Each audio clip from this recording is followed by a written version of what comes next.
بسم اللہ الرحمن الرحیم۔ شروع اللہ کے نام سے جو بڑا مہربان نہایت رحم والا ہے۔ یہ کیا ہوا؟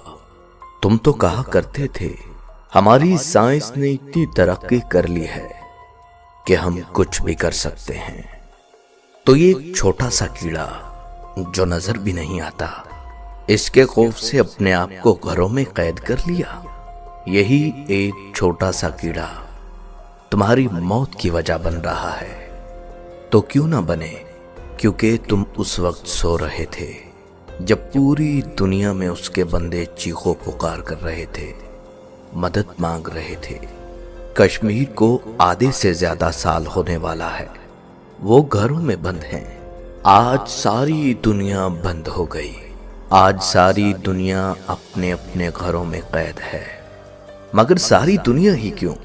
وہ اس لیے کیونکہ ساری دنیا تماشائی تھی، ساری دنیا تماشا دیکھ رہی تھی۔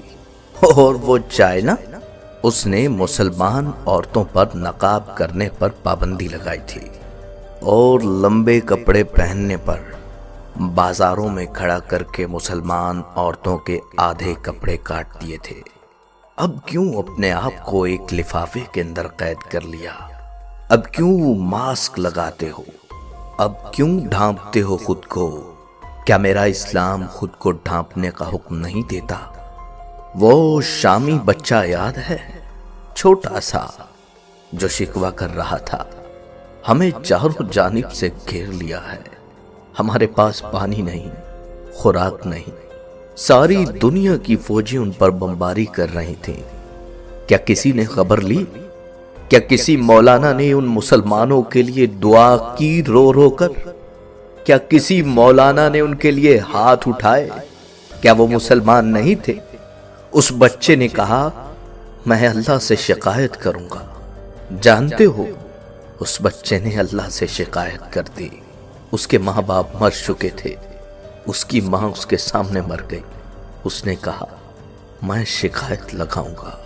تو سن لو دنیا والو، وہ بچہ شکایت لگا چکا ہے، شکایت لگ گئی ہے، اب بھگتنا تو پڑے گا۔ ساری دنیا خاموش تماشائی تھی، تماشا دیکھ رہی تھی۔ اس وقت مسلمانوں کی تکلیف پر کوئی نہیں بولا۔ برما میں مسلمانوں کو کاٹ کر پھینک دیا، اس وقت کوئی نہیں بولا۔ آدھے سے زیادہ سال ہو گیا، کشمیر پر کوئی نہیں بولا۔